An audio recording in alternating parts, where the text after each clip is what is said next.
While the Dover Land Conservation Trust focused on raising the remaining funds, the Selectmen's Office focused on doing our due diligence. This has included a title search, an environmental review by Paul McManus, and database searches for spills and other past environmental complications. The results of all these activities indicate that this property is clear to be acquired. At this point, I'd like to thank Griya Pugach, our Assistant Town Administrator, for her hard work in shepherding this acquisition through all the legal and municipal steps that are required. What she has in front of her is just a small subset of the inches and inches of paperwork that this has involved. So thank you very much, Griya. With the Board of Selectmen signing the purchase and sale this evening, we expect the P&S to be completed by the end of September and the final purchase within 90 days of that. The town of Dover will own the property, with Comm responsible for its care and custody, and the Dover Land Conservation Trust will hold a conservation restriction on it, thereby preserving it as undeveloped land. This purchase could not have been achieved without the hard work and generosity of Comm and the Dover Land Conservation Trust. I would like to particularly thank Amy Moot and Kate Faulkner from Comm and Sarah Molyneux and Tom French from the Trust for their efforts in research and fundraising. Gratitude must also be extended to all the trustees of the Dover Land Conservation Trust and all of the individuals who made financial contributions to this project. This is a wonderful example of a public-private partnership in Dover to preserve valuable undeveloped land. In fact, this is the first acquisition of land by the town of Dover since a similar public-private partnership resulted in the purchase of Wild Woods in the year 2000. We must also thank Peter and Ann Brody for their interest in preserving this parcel. Their cooperation and interest were instrumental in the success of this entire process. At this point, I'd like to recognize Tom French, President of the Dover Land Conservation Trust. Thanks, Carol, and the whole board. Just on behalf of the whole trust, our trustees, which Henry Faulkner here in the room is one, and as you mentioned, we've got over 300 members in town who support us on an ongoing basis, and a great group of people who contributed to the project. I just think for the reasons you outlined, we are thrilled that we've been able to pull this off. We collectively, and it's a great we, so it's a great piece of property. It's wonderful, it'll be preserved forever, and I think it's really neat the way it happened, which is the teamwork you described. So the Conservation Commission, the Open Space Committee, the board of selectmen itself, and teaming up to pull this off the way we did in the middle of summer, by the way, which is the easiest time to get a transaction done. I think it's a great model. We're thrilled. We really appreciate the partnership with all the town entities, and it's a great model, which we hope we can use again in the future. Great, thank you. I'd also like to thank Justine for being here tonight, because as to her role on the Open Space Committee, she is always involved in open space activities. So thank you, Justine, for coming as well. And Henry, I understand you're here tonight not only representing the Trust and your Open Space Committee and the Planning Board, but also representing your wife, Kate, who couldn't be here tonight from Comm. That's correct. So with all those hats on, thank you. So with that, I'll turn it back to Jim to go through the process of doing all this paperwork. And there is a process, so bear with us this evening. But before I get to the process, Carol has thanked everyone basically involved, but Carol deserves a lot of credit for keeping this together and spearheading it all, getting together tonight, all finished. So you did a fantastic job, Carol. Thank you very much. Just a team. Okay, let's move on to the paperwork then. I believe the first item is we have to accept the gift from the Dover Land Conservation Trust. Is that correct, Dave? Again. And so I will make the motion that we accept the donation in the amount of $199,746 for the purpose of purchasing parcel 61A, parcel 61A, I think, 287 Dedham Street. I second that with gratitude. All in favor? Aye. Very good. The next step is we should review the purchase and sale before we vote on the record of vote.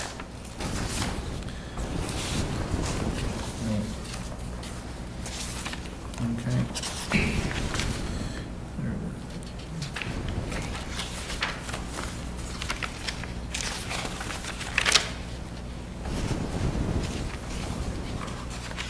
This is basically the P&S we saw as a Yes. draft. Yes. Okay. I reviewed that. I don't have any questions. We have seen this prior to this Yep. meeting. You all set, Robin? I am. Good, thank you. Now, I have to now read the record of vote of the Dover Board of Selectmen, and it's somewhat lengthy, so please bear with me. At a duly called public meeting of the Dover Board of Selectmen on September 11, 2013, the board voted as follows with respect to 1, land located on Dedham Street containing approximately .85 acres shown as parcel 92-1A on that certain plan entitled Plan of Land Number 287 Dedham Street, Dover, Massachusetts, prepared by Cheney Engineering Company, Inc., dated February 13th, 2012, which was recorded with the Norfolk County Registry of Deeds in Plan Book 613, page 19, and 2, land located on Dedham Street containing approximately 7.14 acres shown on the town assessor's plans as parcel 11 on sheet 8 and identified as 3 on a plan entitled Compiled Plan of Land in Dover, Mass., prepared by Cheney Engineering Company, Inc., dated June 5th, 1970, and recorded with the registry as Plan Number 690 of 1970, collectively the property. A, to exercise the town's first refusal option to acquire the property as provided in Mass General Law, Chapter 61A, Section 14, in response to the notice of intent to sell 61A agricultural land received on May 21st, 2013. B, to approve the purchase and sale agreement concerning the town's proposed purchase of the property, substantially in the form presented to the board at its September 11th, 2013 meeting, with final changes to be made by the chair in his reasonable discretion in consultation with town council, parentheses, the purchase and sale agreement. C, to authorize the chair to execute the finalized purchase and sale agreement. D, to approve the acquisition of the property by the Dover Conservation Commission on behalf of the town. E, to authorize the town to accept that certain gift in the amount of $199,746 from the Dover Land Conservation Trust, parentheses, the gift, which gift will be paid on or before September 11, 2013, to the town, for the sole purpose of the payment of the purchase cost for the property as contemplated under the purchase and sale agreement. And F, to authorize the chair to take all actions on behalf of the town that are reasonably necessary, in the judgment of the chair, to accept the gift and allocate funds toward the purchase costs of the property. Submitted by the town of Dover by this board. Okay, now I have read that, and are there any comments to that? Now that I've read it, do we make a motion to accept it, Dave? Thank you. I'll make the motion to accept the record of vote of the Dover Board of Selectmen regarding this property purchase. Second. All in favor? Aye. Very good. Thank you for bearing with us. Now, we will, okay, let me sign these first.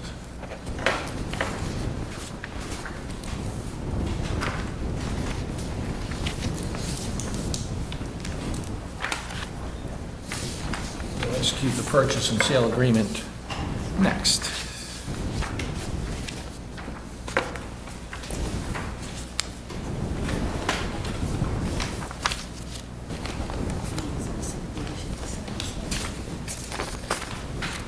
Thank you. Okay, if I go by my little cheat sheet, we'll approve the purchase and sale and execute it.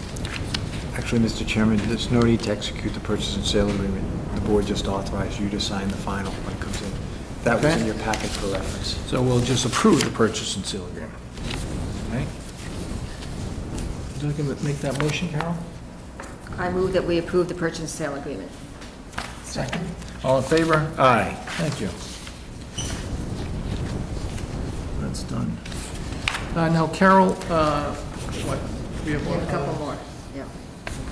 Did I miss?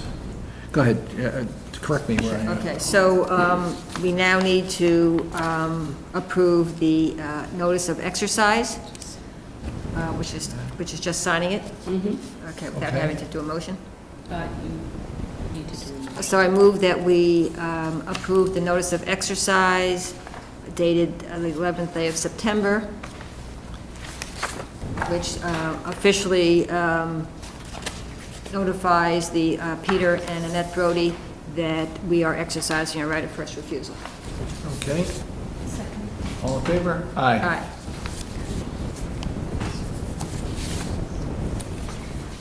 See that one, thank you. Pick that up. Bobby, if you would, please. David, it has my name on the purchase and sale agreement, though. Yes. So you want me to sign it now, or? No. This is a draft purchase and sale, which has to be finalized with the Brody's attorney.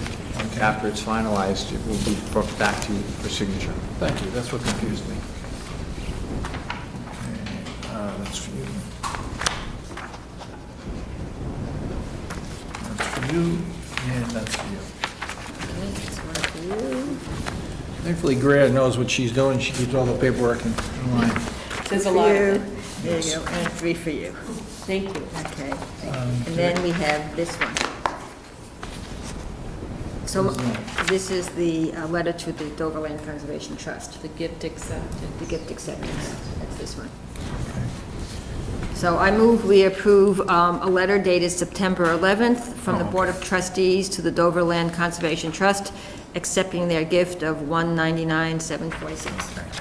I thought we had covered that in the first thing, okay, that's my fault. All in favor? Aye. Aye, thank you. Just one copy. Thank you.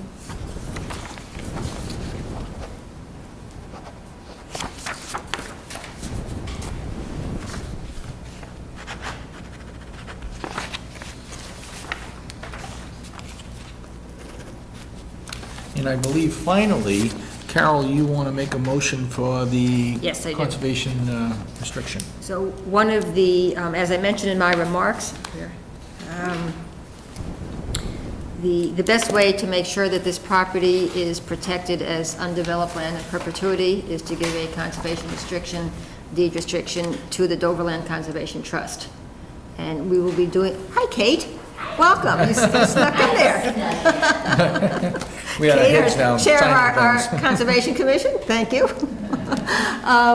So one way to, the best way to do that is to put a deed restriction on the property, and we will execute that after the purchase is complete.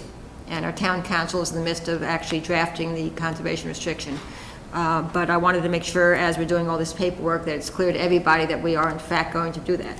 So I'd like to make a motion that the town of Dover, upon completion of the purchase, will grant a conservation restriction to the Dover Land Conservation Trust. Second. All in favor? Aye. Thank you, Carol. I believe that wraps up the technicalities of the Board of Selectmen. Okay, good. Well, thank you very much. Again, on behalf of the whole town, fantastic job. And I hope everyone appreciates the hard work you've done. Thank you. Thank you. Thank you all. So to summarize, the town of Dover owns it, the land trust will have a conservation restriction, and then who's going to be monitoring the property? It's under the care and custody of Concom. Oh, okay, all right, so it's kind of a private. Right. Excellent. So like Wild Woods. Okay. Yeah.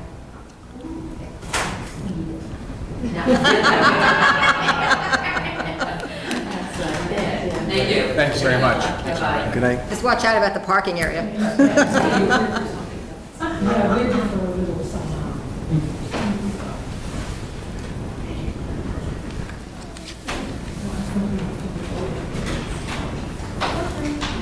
Okay, Education restriction next week. I put on in the board's review. as we move on to the next agenda item, the Board of Health Chair, Barbara Roth-Schechter, is here to present an idea for requesting additional lands for the deer management program.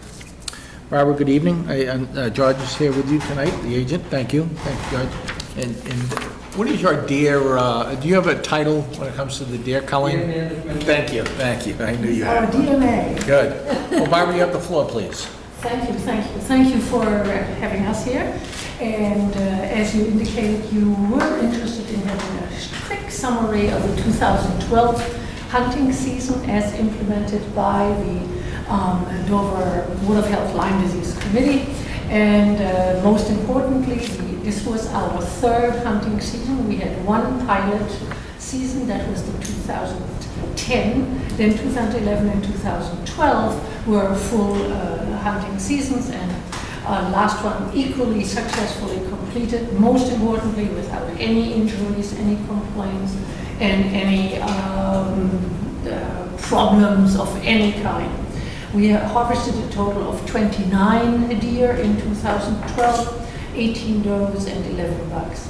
Over the last 3 years, just to give you an idea, we actually harvested 44 does and 20 bucks.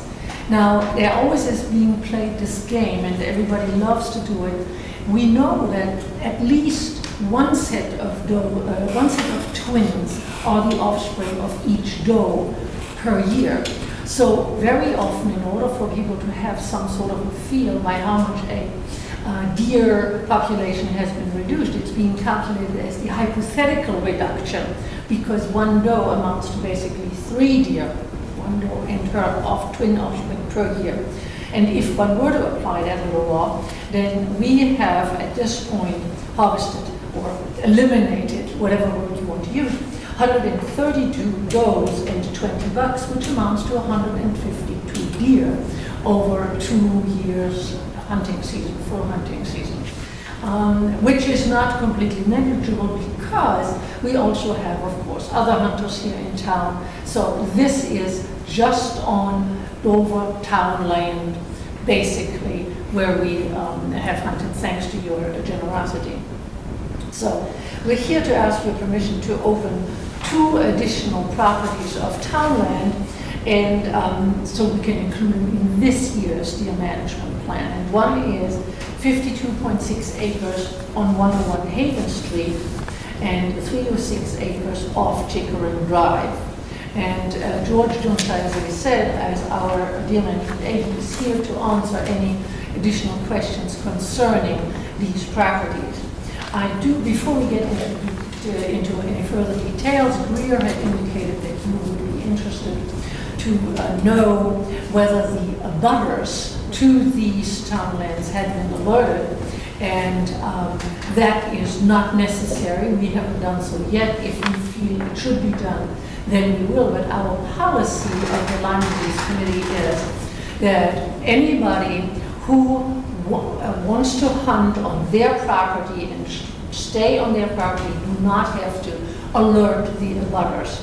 However, if there is an advantage, and George will explain that one were to add in the abutting land as hunting land, not necessarily to be hunted, but to be allowed to approach the huntable land, then we do have, and I brought copies, we do have permission to abutters where they simply state, yes, we allow hunting, and provided mass wildlife laws are being respected, and of course that these anybody who has hunters on their land and there is no financial advantage or exchange of finances, they are completely free of any liability should anything happen on their property. That is the most important consideration for an abutter, if there is. And the other statement I would like to point out, we have started successfully to recruit private landowners now, in addition to town-owned land. They have joined our efforts, and they are coming in at a more increasing rate, because this is, the awareness has been raised not only statewide, not only in Norfolk County, but now also here in Dover. So people know it is to their advantage in terms of health and in terms of the ecological benefit to reduce our deer herd. So if that is enough for an introduction, please ask your questions and we will try at our best to answer them. I believe, Rob, you had a question as, is there a minimum size associated with this?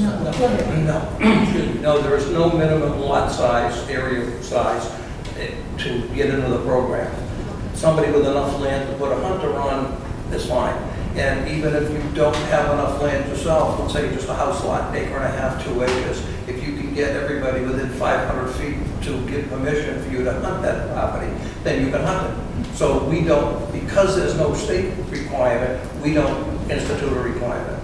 But the critical thing is what he just mentioned. I want to make sure that you understand this. You have to get permission. The 500-foot distance between any inhabited dwelling and a hunter has to be respected. That is one of the most critical mass wildlife laws. Lots of people are protesting against it, but that's the law of the land. So no hunter, provided the abutter gives permission for a hunter to come on the property, but no hunter is allowed to get any closer than 500 feet to an inhabited dwelling. And if I might clarify just a little more. If you have the permission of that property owner to hunt their property and you have permission from anybody within 500 feet, you could basically hunt from their front steps. There's no restriction on how far you have to be from that house. Really? So you can hunt from the backyard like I do with Barbara's property. So that's a bonus if you can get the people to agree. Because we've learned over the years, especially the last 3 or 4 years, that property owners, the houses themselves and the landscaping, that's salad profit there. You know, as soon as people go in the woods and start pushing deer around, then they go to the front lawns and they feed on the bushes and the shrubs and stuff. I call it their ice cream sundaes. That's right. My clusters are their ice cream sundaes. Yeah. So if we can get the permission of enough homeowners that we got that distance covered, then we'll take the best property out of that group and put a hunter in that area, let them hunt right from the back porch, basically. But when you do, I believe they're in stands. Yes, Right. exclusive. Which means that, and it's bow hunting, so they're shooting down, which That's correct. which limits the distance that the arrow can go. And when possible, George, based on our conversation this morning, their stands are done in such a way that they're facing away from the closest property. Every hunter has to face away from property owners or other properties. They have to be a minimum of 150 feet from any trail. They can't trail. We don't want them seen by people walking the trails. We don't want somebody walking saying, "Oh, look, there's a hunter, I gotta be careful." And they're facing away from the trails also. So they're up in a tree, they're shooting down, they're facing away from the trails, they're away from the houses that they're facing. And an arrow generally, if there was nothing in the way, might go 60 yards. And then it's going to fall to the ground. It's just, the broadhead is just too heavy and it's not going to, it's not like a bullet. It's going to go and it's going to And go down. if you let me expand a little bit more, our hunting program is a very, very rigorously controlled and is actually the example for several surrounding towns and properties, and that is that we have our hunters extremely carefully selected. They have to follow a set of rules that are very limiting and very protective of anybody or anything in town. And they have to carry on them, on the stand, the hunting stand, and on their, in the car, inside, an ID from the Board of Health. Every year we issue a triple ID for each hunter.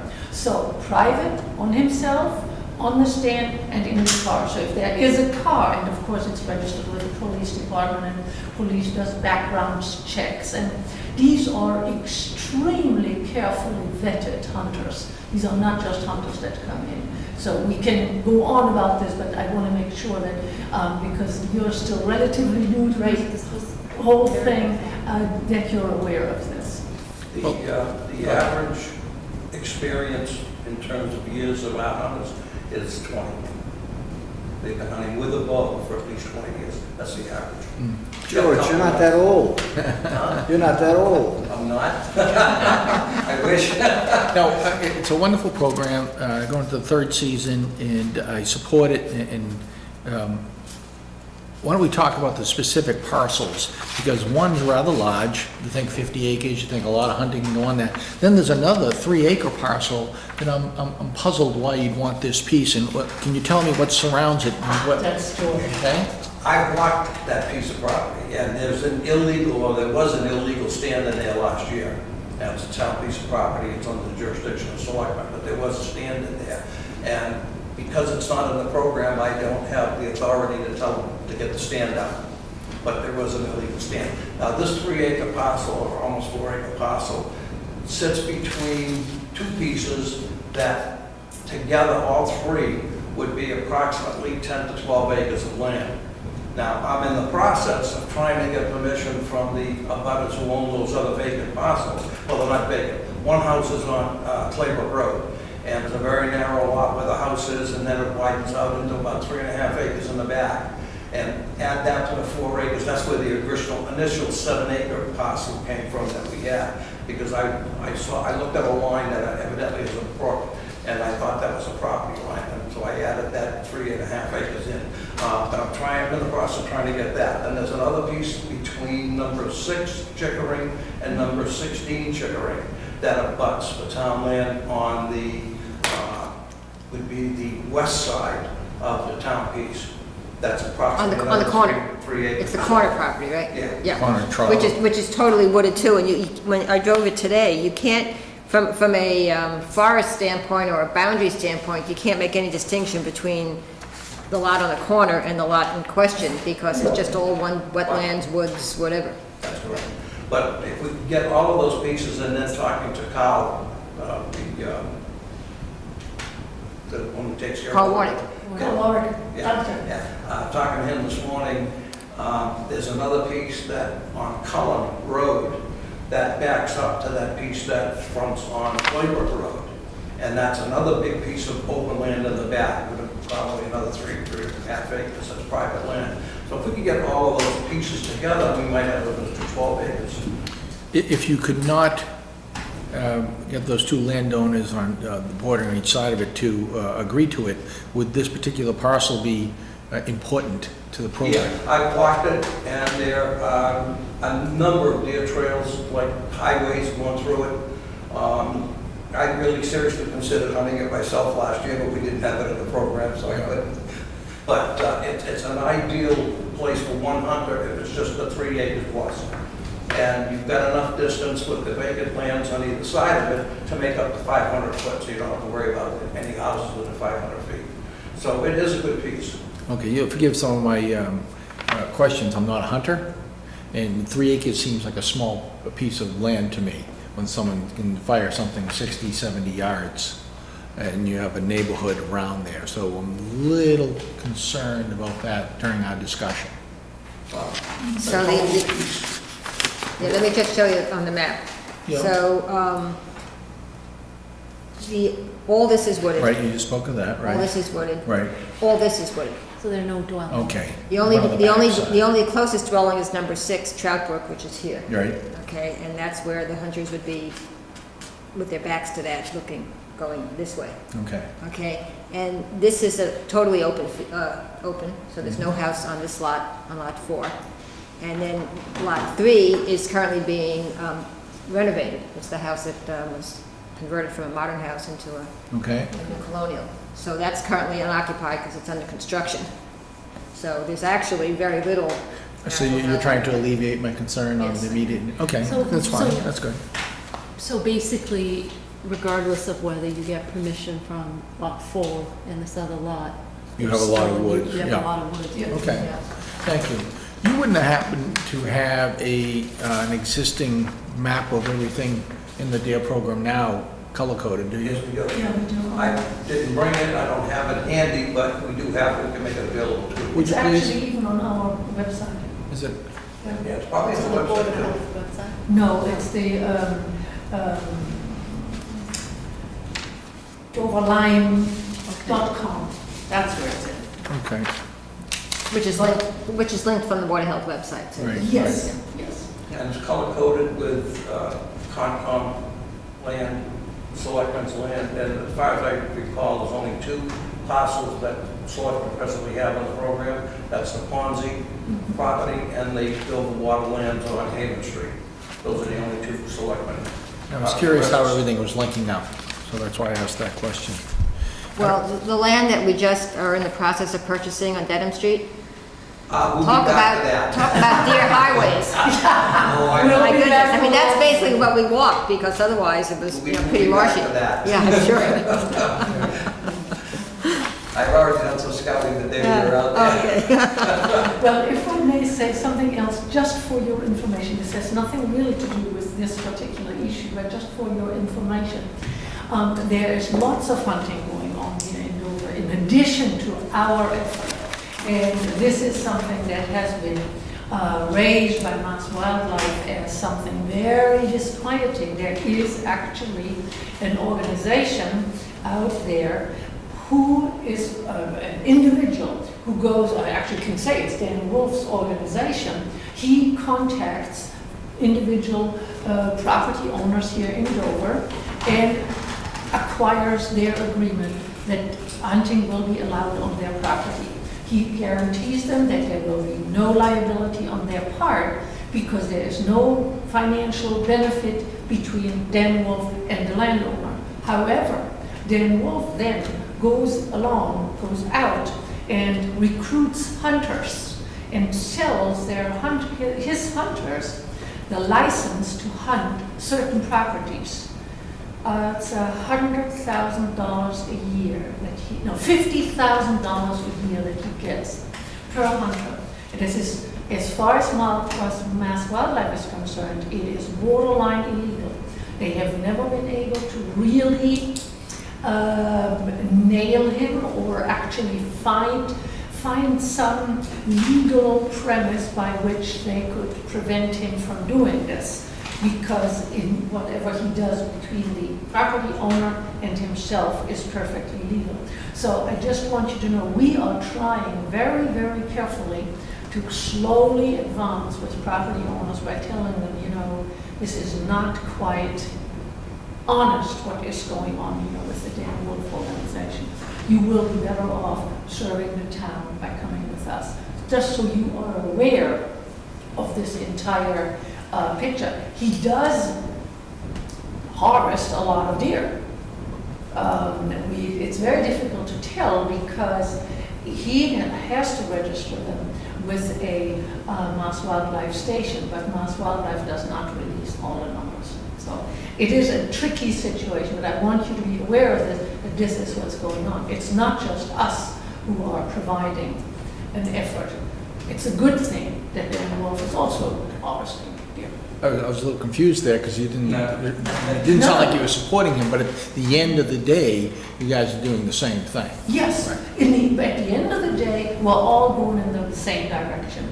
And he is, every time there is, I'm in touch with a lot of surrounding towns and efforts in terms of ecological evaluation, that we build exclosures in Weston and in Sudbury, and he's always there to help. In all fairness, I have to say this, but in terms of trying to get properties, and we have contacted people and said, no, we have Dan Wolf, he'll take care of us. So then we always say, So it's a dicey issue. But to that point, if a property owner in Dover is interested in finding hunters for their property, they can call the Board of Health and you have a list? Oh, sure. Oh, yeah. In fact, We advertise all the time. We interviewed an additional 12 hunters the last 3 weeks, and they're in the process of being vetted by the police department. So once they get cleared from them, if you give us these 2 pieces, then some of those hunters are going in those 2 pieces, and I can probably squeeze a couple more in pieces that we already have. And then we still have another backlog of hunters who we haven't interviewed yet. So we've probably got 30 more hunters to interview at some point if we ever get enough land to put them out. Okay. Everybody wants to hunt Dover. Well, I have 2 hunters that use my property. Last year they caught Really? They'd be coming down the deer would be coming down my driveway, I text, say, the deer are here, where are you? I'm fortunate, I took 2 deer last year, one from Barbara's property and one from just up the street. But the thing is, very few people, I learned a lot over these 3 years, very few people appreciate how very clever deer are. They're incredibly smart animals. And they see somebody, or God forbid, some animal will be killed, they will not come back to this area. Whatever their means of communication is, they're very, very clever. Well, I hope they're not watching this You're evening. Carol, your property is I gotta tell you, we have an electric fence for our dog, and those deer know the limit of the electric yes. fence, and they will be 10 feet on the other side just taunting the dog. Oh, yeah. proves your point, Bob. Yes. Yes. Well, Yes. I'm glad you came in and you alleviated my concern along with Carol's explanation of smaller parcels versus big parcels. And again, I do support the program you put together and going to your 3rd year. It's very helpful to me. Yes. And I will go on the website and get that map, and if I have trouble, then I'll Oh, we can ask you focus. guys. So we're gonna, if you can give us these 2 pieces, we're gonna have to amend the map anyway. Oh, good. Adding those 2 pieces. And then Excellent. we can forward it to you. Okay, Robin, do you have any further questions? I do not. Carol? All set? Robin, would you like to make a motion? Sure, I would like to make a motion to add the 2 parcels of land, the 52.6 acres on 101 Haven Street, parcel 05-188, and 3.06 acres of Chickering Drive, parcel number 05-077, to the Deer Management Land Program. Is that the right term? It's actually, the best way to state it is the Board of Health Lyme Disease Committee Deer Management. She said. The Board of Health, okay, all right. Because the To the authority Board of lies with Health. the Board of Health, that Okay. is the thing. To the Board of Health Lyme Disease Committee. Good. Second. All in favor? Aye. Thank you. Thank you very much, Bob. Thank George, you. nice to see you again. Thank you. Good night. Good night. Good night.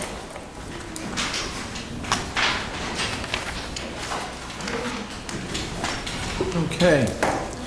As we move along in our agenda, the next item is a resolution in recognition of Police Detective Steve Hagan.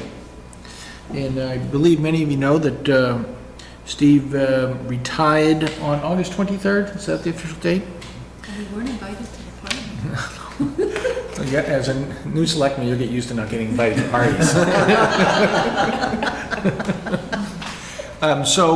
Steve, congratulations, number 1. And number 2, we'll put together a resolution, which I'd like to read right now. From the town of Dover, a resolution. Whereas Stephen F. Hagan, on August 23rd, 2013, completed over 26 years of service with the Dover Police Department, starting February 10th, 1987.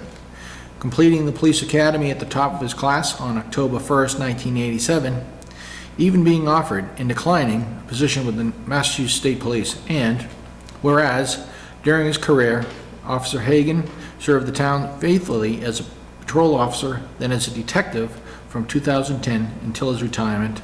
And whereas his sincere commitment and dedication to these duties touched the lives of all Dover citizens, making the town a safe and friendly community in which to live, and enabling him to apply his special brand of police work for the Dover Police Department, in serving the town that he loves.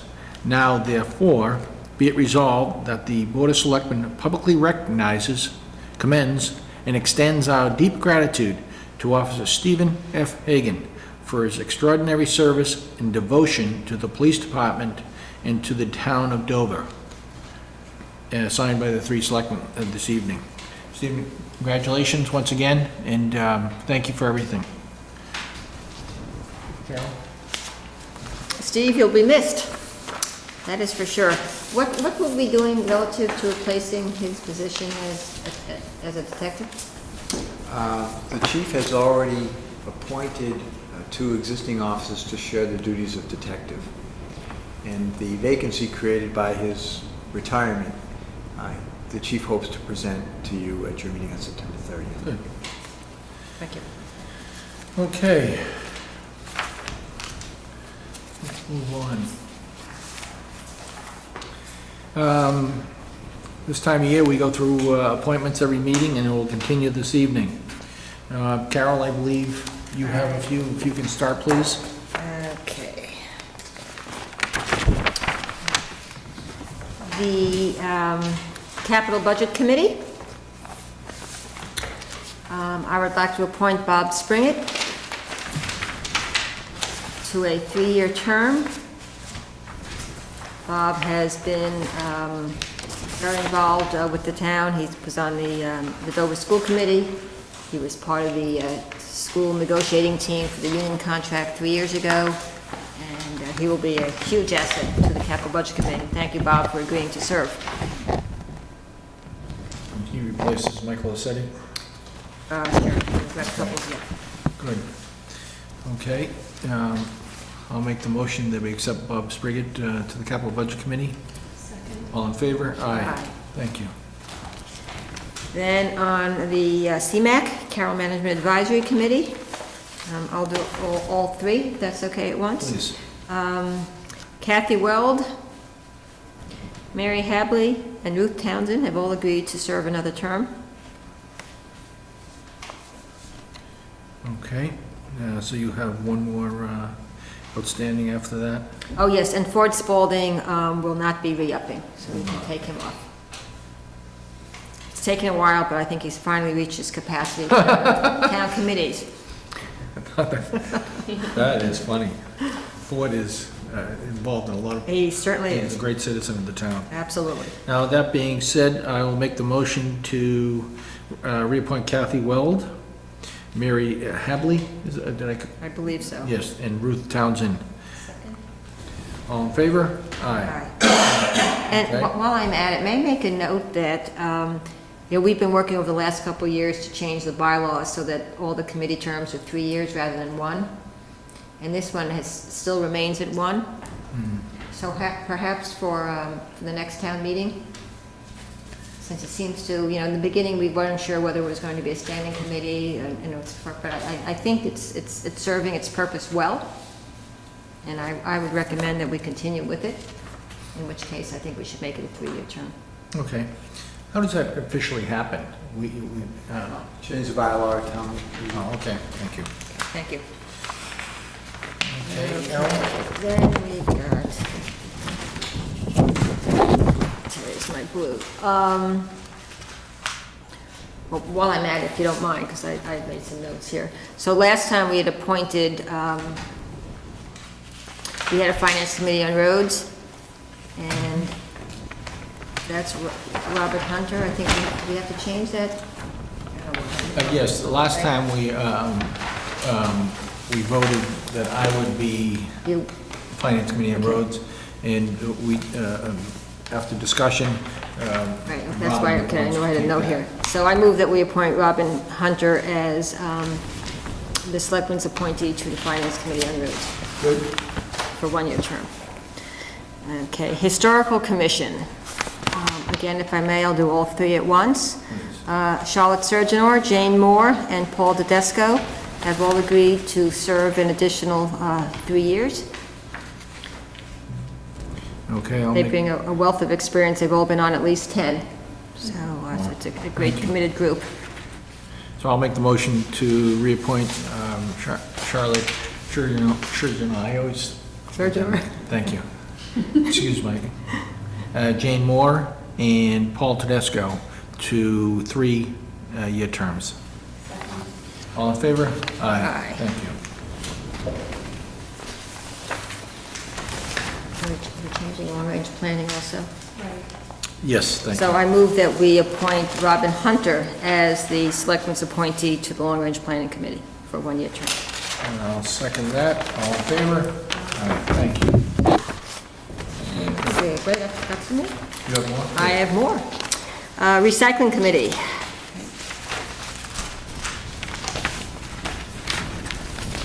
And I have, well, let's do this separately. So Amy Wilcox, who's currently chair of the committee, has agreed to re-up for another 3-year term. So I move we appoint Amy Wilcox to a 3-year term to Recycling Committee.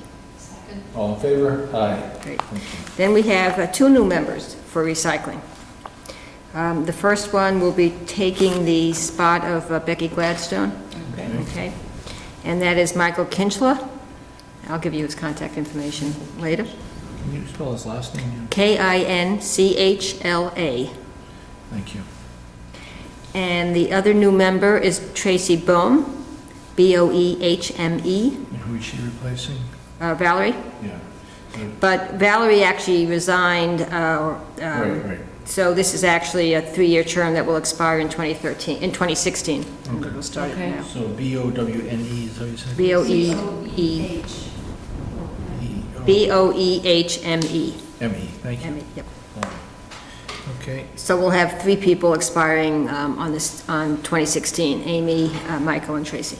Okay, good, thank you. thank you. So you only have one left on that, Chris Polson? Oh, that was a mistake, and this has been amended, and Chris, actually, his term is 2015. 20, thank you. Yep. 2015.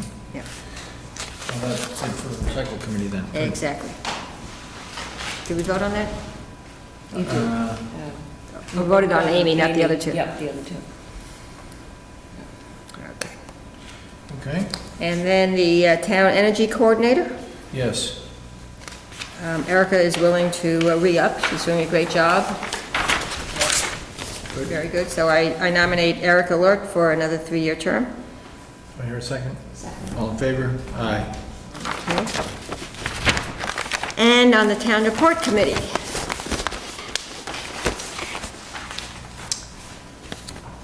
Mary Calamaris is willing to do another 3-year term. So I move that we appoint Mary to another 3-year term. Second.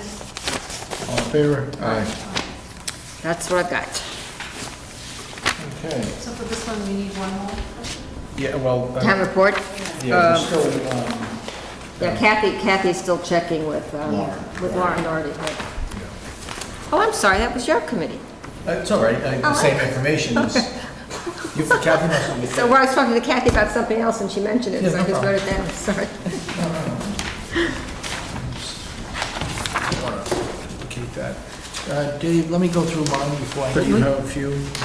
And the first one is the Council on Aging.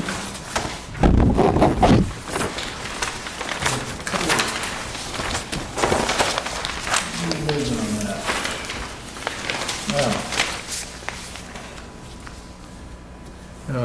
Council on Aging, my first one is Barbara Murphy, will re-up for a 3-year term. Okay. And then Jean Gavrils and Jane Hemstreet will resign, will not continue. So we have a little work there.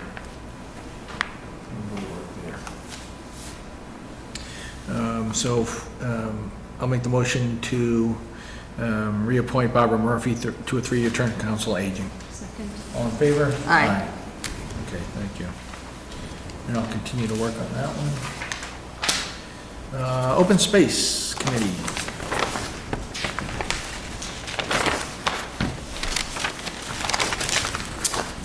Jerry Arnold indicated his willingness to continue as the long-range planning liaison, but he's appointed by the Selectmen. I have no idea how that technicality get in there, but that's what it is. Really?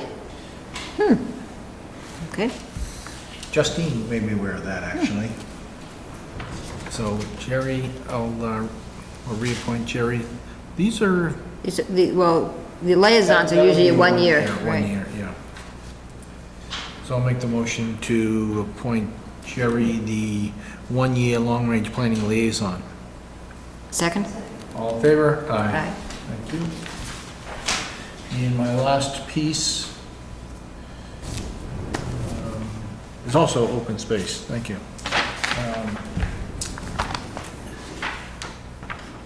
And this one, I always thought was a Park and Rec appointment, but it's No, not. it's not. It just happens to be that Park and Rec has a member that they tried to get on and then is welcomed every year. And Rich Oasis, who is no longer a member of Park and Rec, his term expired. And Eric Loeffler, sorry Eric if I killed your last name, agreed to a 3-year term on Open Space Committee. And he's the newest member of the Park and Rec Commission, by the way. Is he filling Rich's spot?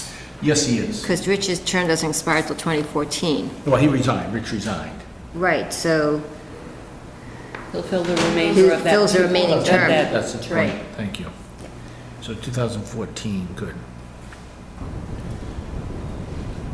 So I'll make the motion to appoint Eric to fill the remainder of Rich Oasis's seat, which expires 2014. second. All in favor? Aye. Good, thank you. Yeah, the Open Space Committee has really worked very hard over the last 4 or 5 years to get members on it representing every land ownership organization in town, which is why Park and Rec got involved in open space. And that's what I have. I believe, Dave, you have some appointments. Several, Mr. Chairman. Going back to the beginning, Chief McGowan has indicated that the Animal Control Officer, Elaine Yoke, would love to be reappointed. Good, I'll make the motion to appoint Elaine Yoke as the Animal Control Officer. Do I hear a second? Second. All in favor? Aye. Thank you.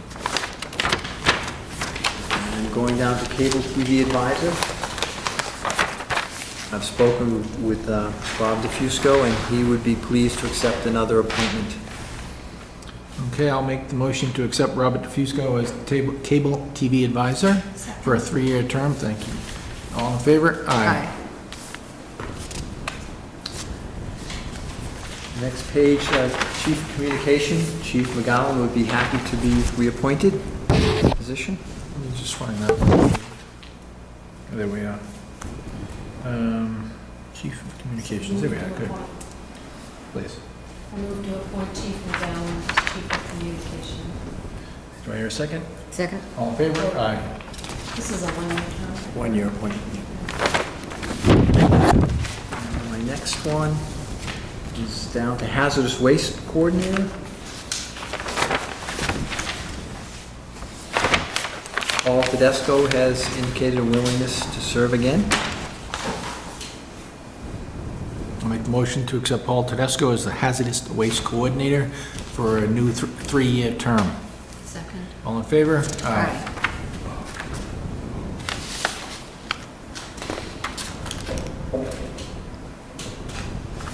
We jump down to the Police Department. And Chief McGowan has endorsed the reappointment of all the officers listed. Okay. Except for Steve Hagan, right? Steve Hagan as a special police officer. He has indicated an interest in coming back as a special. Ah, okay. Special police officer.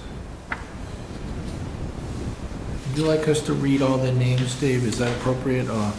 You haven't typically done that. You simply indicate to reappoint all the officers listed on. Okay, I'll make the motion to accept the police department as listed here, with the exception of Steve Hagan will be a special officer, pursuant to Chief McGowan's recommendation. Second. All in favor? Aye. Thank you.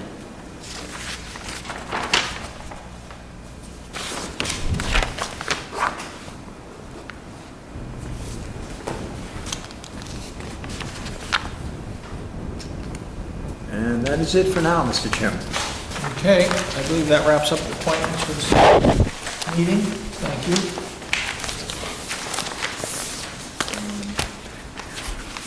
Next agenda item is to review fiscal 2015 capital budget requests. And I believe, Dave, would you like to speak about this? Basically, we have the preliminary review for the police capital budget, the highway capital budget, and the selectmen's capital budget. And with one exception, these are all previously listed in out years. If I may, Mr. Chairman, really quickly on the police, we've got the patrol vehicles. This is a 2-vehicle year for 2015. And then the live scan digital fingerprint machine Again, both of them have been in the out years. Were the guns purchased at the end of last year in an out year? Did that change? Yes, they were taken off because, as Is you that the one recall... exception that you spoke of? No, the one exception is coming up. But the guns were taken off because, as you recall, there were 6 malfunctions of the weapons during training, and the board agreed with the recommendation to replace them out of cycle. Okay. And I think the chief just received the first batch of that. Okay. The highway capital budget, Greg is once again postponing the replacement of his sidewalk plow, sander, brush machine, but is requesting the 1-ton truck with plow, which is Highway 16, and the slide-in sander for $15,550. They were in the out year previously. Okay, I see the street sweeper that was approved last year. Is And we're this coming in any day? Pending delivery, yep. Good. So he moved out the sidewalk plow, sander, brush? Yes. Okay. And then on the one exception is on the building maintenance capital budget. The new item, which had not previously appeared, is item number 1 under the fire station, modifying the 2 overhead doors at the fire station. And this is probably made necessary by the fact that the ladder truck, which was recently purchased and delivered to the town, only has a clearance in good weather from the top of the ladder to the bottom of the door of about 5 inches. As we look at that, as the superintendent of streets has looked at that, we're concerned that in inclement weather, the possibility that with windrows from plows, we could risk the possibility that the ladder comes in contact with the building. So we've asked the town's customary architect, Don Mills, to take a look at what would be involved in increasing the clearance. The preliminary meeting indicated there are structural work involved, so it's not insignificant work. But we all feel that we ought to look at this because I would hate to be here on behalf of the fire department, building maintenance, reporting that the ladder truck got damaged the building, or got stuck. So we're looking into that, and that's why the item is new to us this year. The ladder truck is new this year. Okay, well, I support and applaud them being proactive to try to avoid this type of issue in the future. I'm somewhat disappointed, and I want to be honest here, that this wasn't addressed during the whole process of getting the new fire truck in the last 18 months, or however we work on this. Well, it's actually worse than that, because it was addressed. And I can't tell you how many times the Capital Budget Committee said to the Board of Fire Engineers when they presented this ladder truck, and it's going to fit, and it's going to fit, and it's going to fit, and we were assured that it was going to fit. So this is incredibly disappointing, almost outrageous. Well, I certainly appreciate the board's perspective. The fact that the superintendent of streets, who is now the deputy, is looking at this with fresh eyes, and I think appropriately identifying the concern. There's some casual knowledge of other departments, and where clearance between the ladder and the top of the door is around the same 5 inches. Those are full-time departments where they have people inside, around the clock, who can be reasonably expected to keep the doors clear of those windrows. And just so we're clear, the plows come in and they get as close to the garage as they can, but they have to leave some snow or perhaps contact the garage doors. So it's a fresh set of eyes looking at it anew, and it helps to explain, partially at least, why it fits, but maybe it doesn't fit. What charge has Mr. Mills been given just to look at the top? Or what about drainage on the bottom without reducing the floor? You go up in New Hampshire and you see a lot of homes that don't have overhang. They create grate systems that the snow goes right through and it doesn't accumulate. Is he going to look at that aspect also? We can ask him. We had looked at altering the grade. Yeah, I don't want to alter that's the a grade, I understand that's a substantial problem. But to create a grate system where everything collects underneath the same... We can ask that question. You can also get heating Right. elements that only turn on Yep, when When there's it's- moisture in the air, right. right. Yeah, so I just, We should keep, if all we're concerned about is the front right, of the door, that might be a more cost-effective solution. We can look at that as well. We could Yeah. also have the plow driver get out with a snow shovel and yeah, the most cost-effective way, yeah. That's- Yes. Well, maybe, right. But, I think we're all in agreement, we're disappointed that we're addressing this now, but thankfully, It's being it's been addressed. Okay. So Dave, will you be talking to us more over the next couple of months about item number 4? Certainly will. And I can mention it briefly here. This is the Protective Agency's building dispatch reconfiguration, which had been previously approved, I believe in 2008, as a feasibility study authorized by town meeting, and then ultimately funded for construction in, I think, 2010 at town meeting, but it failed at the ballot as a capital exclusion. So at that time, the board asked me to put it back on the capital budget in, I believe, the sequence, the timing sequence that had originally been proposed for consideration at a later date. Chief McGowan came along after Chief Griffin retired. He asked, I think wisely, for some time to understand better how the existing configuration works. He's looked at it, he's had a meeting with the architect, and he concurs that we really ought to consider this if we want to take the station functionality to the next level. With the plans that were originally developed, or does he? In essence, yes. And if the board is interested in proceeding, I'd want to ask the architect to refresh the numbers and talk with Chief McGowan. He had a couple of minor changes that he wanted to make and see if they have any impact on the ultimate plans. Okay. It'll be interesting how my mind works when we modify the 2 overhead doors number versus, and also spending reconfiguration construction monies. So it'll be interesting to see what that first line item comes out at. Yep. Okay. And do you have anything more to add to that? That's Okay, it for now, this Mr. Chairman. This is our first look at the fiscal 2015 capital budget requests as outlined by Mr. Ramsey. So we'll get a little more in-depth into that and continue at a further meeting. Thank And you. if I may, Mr. Chairman, I'd like to thank Mr. Hughes, Chief McGowan, and Mr. Warnick for their timely submittal of these budgets. We try, there's a long tail in this process. We try to get these to you as quickly as we can to at least get you thinking about what's being contemplated. Yes, I I agree. appreciate Thank the you. quick response. Okay, our next agenda item is to execute local 1116 memorandum of agreement, which basically is the union contract between the town and the highway and certain park and rec employees. And over the course of the last couple of months, Mr. Ramsey and myself, Greer, have sat with the union, town council's union, and negotiated what I fear is a very fair contract for both the employees involved and the town. It's much like what the town has approved at town meeting for the employees. And again, it's fair to the town, given the current economic circumstances, but yet fair to the employees moving forward. And they're loyal employees of the town, and I appreciate that. Do we have any questions about this? Okay.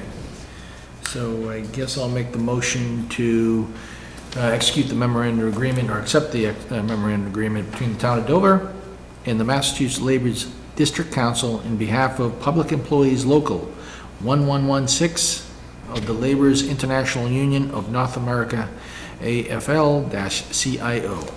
Second. All in favor? Aye. 2 copies, all 3 of them, please. So 2 copies for the sign.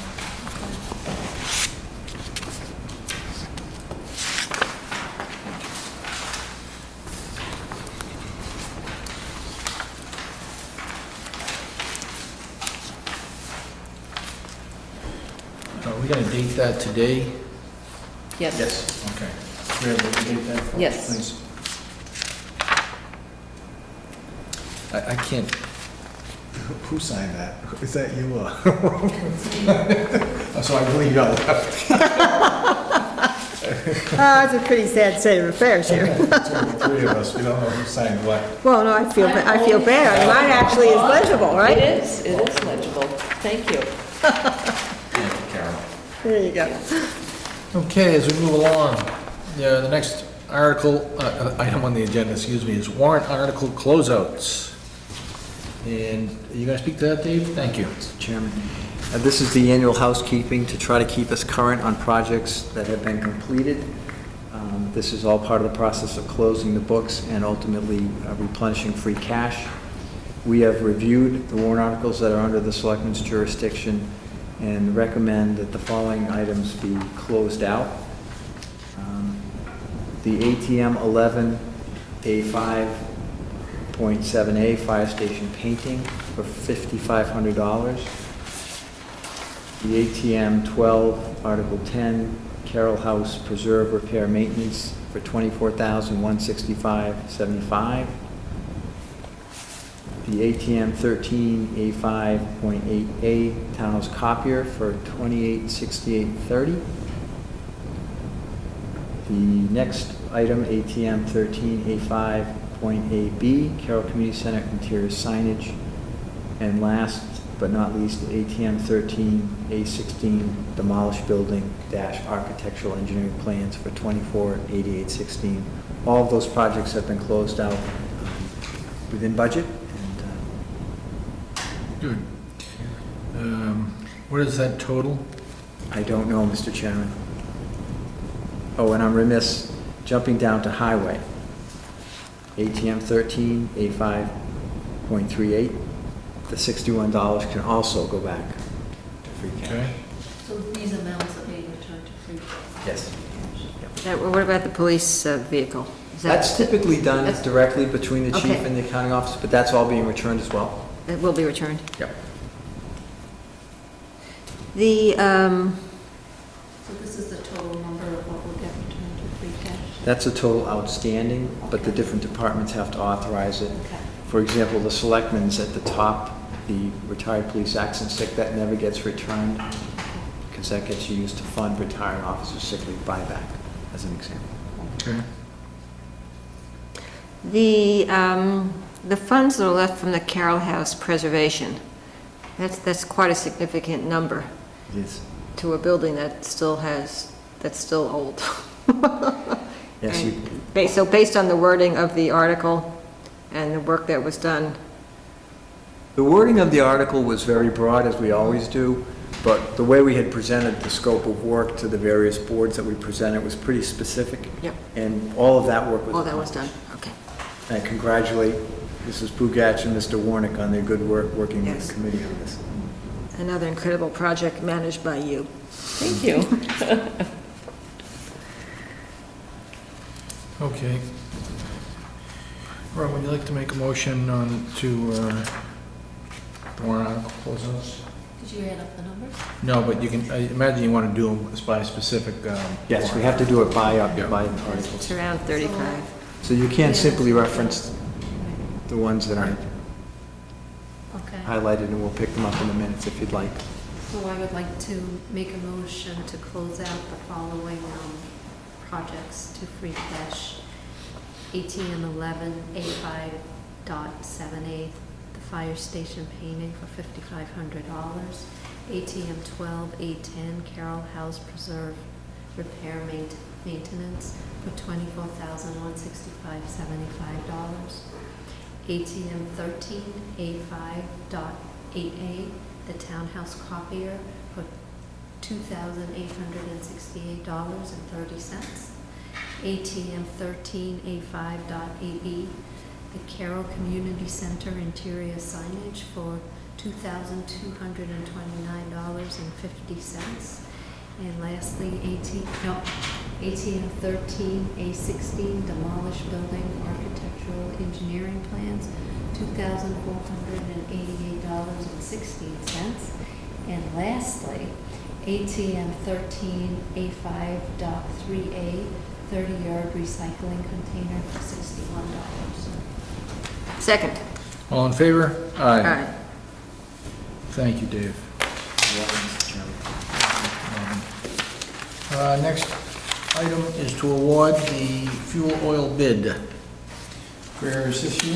Yes. Thank you.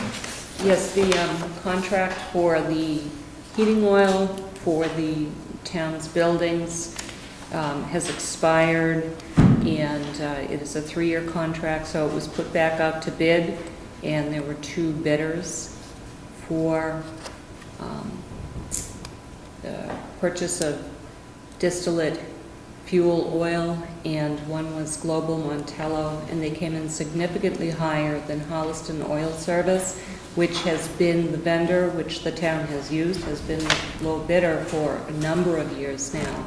And their bid came in at daily tanker price per the Journal of Commerce plus 0.0750 cents per gallon of oil. And we are asking that the selectmen approve this bid this evening, and we can enter into a new 3-year agreement with Holliston Oil Service. So basically what we're doing here is just locking in the premium? The fuel oil price per gallon fluctuates on a daily Right. basis. Yes, so we look at the low. There's a low, median, and high that are itemized in the Journal of Commerce, and yes, it's the low plus. Plus Th- that, so this- that's what we're locking in, a low That's price correct. plus. Yeah. So Holliston Oil was the company that provided such good service when we had to keep refilling the small tanks over at the Carroll Community Center last winter, right? Or 2 winters ago, whatever it was. They're very Some responsive. technical assistance with respect to those temporary tanks as well. I'm just very surprised at the disparity in bids. We were too. And there are only 2 bid. Right, that was my other Yes. comment, is this usual that, It's advertised in the newspaper, it's advertised in the central register per procurement rules, and we only received the 2 bids, and we can't account for that. What was the last delta in the last contract given? Do you remember that? It was mills between the low bid and next low bid. Yes. How did it relate to the .075? 0.075, yeah. Don't remember that number. Nor do I. I can say that Holliston Oil says that they don't make any money on this, but they, have a relationship with the town, and they are willing to do it. It's good publicity for them, so they say that their bid is lower than bids typically come in from other companies. Okay. Well, good for the town. And I'll make a motion to accept Holliston Oil Service, Inc. Bid for distilled fuel, is it Distillate. Thank you, Yep. fuel oil bid. And the amount of .075 per gallon. Second. All in favor? Aye. Thank you. Okay, to other business, we have 8 special licenses, which I will read, and then we'll make the motion after. Okay, is it 8 in total, or is it 9, because there's one retroactive? There are 7 Okay. in the 8 in future and total. 1 retroactive. Good. Okay, the first one is a retroactive vote that happened on September 1st at Elm Bank. I can't see the reason. Wedding, thank you. Yes, thank you. Next is at Elm Bank on September 15th. Non-profit fundraiser. Oh, thank you. Thank you, Robin. Okay. The next is September 20th at Elm Bank. It's the annual meeting of the Master Gardeners. The next at Elm Bank is September 22nd, not-for-profit enterprise. The next on October 5th at Elm Bank.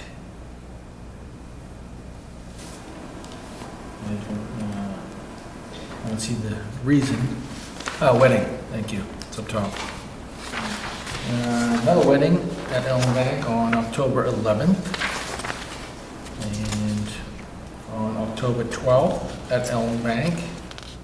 I imagine it's another wedding, but I'm not sure from this. And last but not least, on October 17th at Elm Bank, a not-for-profit entity is asking for a special license. So do I hear a motion to accept those 8 special licenses? I'll make a motion to accept the 8 special licenses. Second, All in favor? Aye. Thank you. and here we go.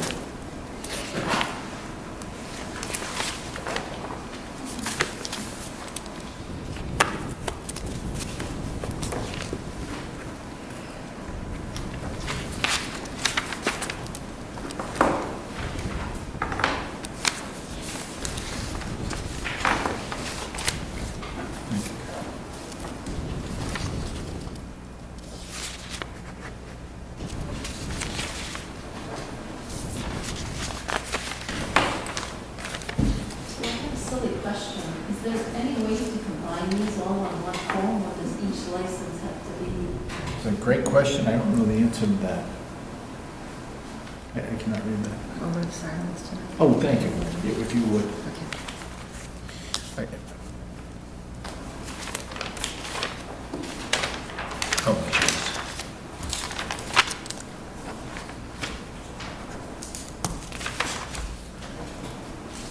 I didn't hear the answer to your question. I imagine it's not, The permissible chief law. may place different restrictions on the different events. Some of them require detail. Some of them, he changes the time that they end. He requires tip certification for all servers, but beyond that, he speaks to each of those, the caterers about each of those particular events, and, yeah. Okay, as we move along, back on the timing of this meeting, approve the August 6, 2013 executive session meeting minutes.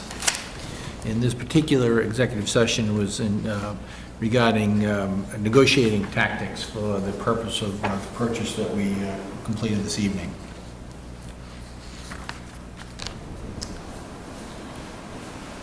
I move we approve the executive session meeting minutes as submitted of August 6th. Do I have a second? I was not present. Was I present? Yes. Okay, because I don't have copies of the minutes. Damn, look at those. Excuse me. Yeah, you Was she in- weren't, was you she weren't there. your- You were not Yeah. there. Yeah. Oh, absent. Well, Right, you're correct. right, I saw your name on here, and do you made the motion? Yes, I did. I'll second it. All in favor? Aye. Thank you. Yeah, I just saw your name, Robin. Didn't look And for so you're being confused because I was pretty certain I wasn't there, and then I said, maybe I was. it. Okay, the next agenda item is approve August 22nd open session meeting minutes.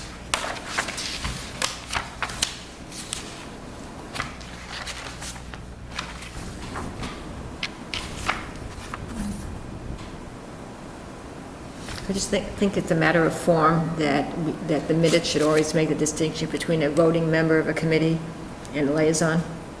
Yes.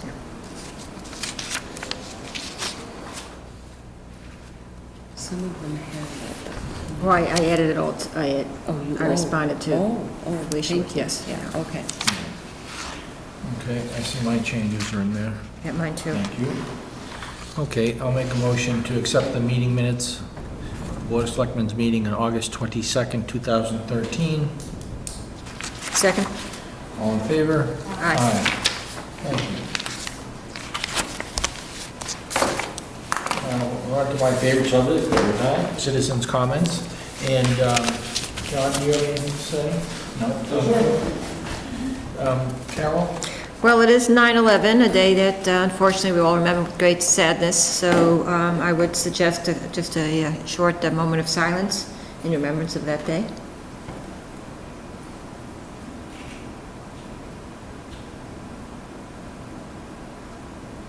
Thank you.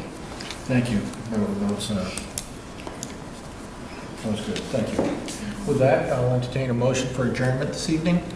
So moved? All in favor? Aye. Thank you and good night.